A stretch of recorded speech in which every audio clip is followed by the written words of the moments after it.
Hello and welcome back everyone. This is Mr. NIKUL, and in this video lecture we'll be continuing with the previous video lectures. If you haven't seen them, the link is there in the I button.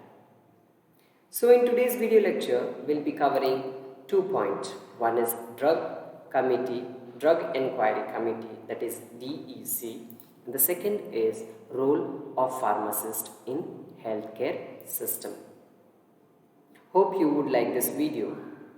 So let's get started. DEC or Chopra Committee. You'll be knowing why it is called as Chopra Committee in further description of DEC. Why DEC or Chopra Committee was formed is the first question that comes in our mind. So, allopathic system of medicines was brought into India by Britishers. During the 19th century, the allopathic system of medicines was not so predominant, and the uses of allopathic medicines and drugs was not that profound. So, till the beginning of 20th century, there was no pharmaceutical industry in India, and as a result, for allopathic drugs, India was solely dependent or on imported drugs. In the absence of any control, large quantity of cheap drugs of inferior quality was imported years together. And considering increased demand with the beginning of 20th century, many manufacturers started producing allopathic drugs in India. But later on, to compete with the imported drugs, they were compelled to produce cheaper and inferior drugs. So, in absence of any statutory control, the medical profession was largely dependent for a pretty long time on substandard drugs, either imported or indigenously available. Substantial growth of pharmacy profession, pharmaceutical industries, and prevailing situation compelled the government for comprehensive legislation in the field of pharmacy. Finally, in the year 1931, a Drug Enquiry Committee was appointed under the chairmanship of Lieutenant Colonel R.N. Chopra. So, DEC is also called as Chopra Committee.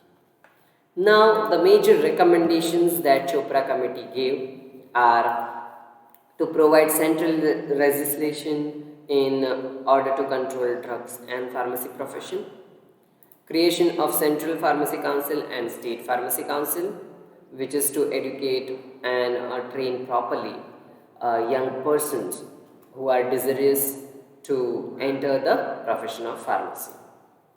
Then they suggested creation of drug control machinery, that is Department of Drug Control, at the center with its branches in all the states. And they recommended the establishment of well-equipped CDL. CDL is Central Drug Laboratory, and now it is located at Calcutta for your GK. And well-equipped CDL with competent staff and experts. For what? For the speedy working of it. Then they recommended of setting of test laboratories in all the states to control the quality of production of drugs and pharmaceuticals and also imported drugs.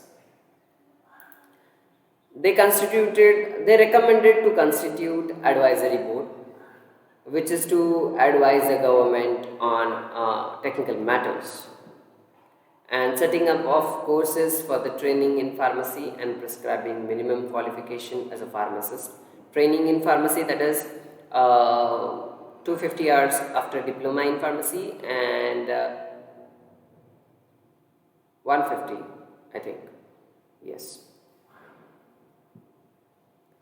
Sorry. Then setting up of courses of training in pharmacy and prescribing minimum qualification as pharmacist, and minimum qualification as pharmacist is diploma in pharmacy or bachelor's of pharmacy. 8 is prescribing minimum qualification for registration of pharmacist. 9th is organized development of drug industries in India. And last but not least is steps that has to be taken for the compliance of Indian pharmacopoeia. In this way, we have completed DEC. Now, let's move on to the very important role that pharmacists play in the pharmacy and healthcare system. All the pharmacists working in different fields of profession are directly or indirectly related to nation's health. Right? We all are in the noble profession of taking care of the health of peoples in our nation. Pharmacy is an integral and essential part of healthcare system. They provide a link between physician and patient. They become a bridge of physician in between the physician and patient. They supply medicines against prescription that has been prescribed by a doctor. Then they counsel patients at the time of dispensing prescriptions. Pharmacist is legally held responsible for the quality of product which is manufactured and distributed. They are able to advise patients with minor illnesses. Pharmacist also participates in healthcare programs. Pharmacy occupies an important position in the healthcare system. Thus, the pharmacist should be well equipped with knowledge of drugs, their handling system, and legal aspects as well as principles of quality assurance applied to medicines, structure of medicinal products.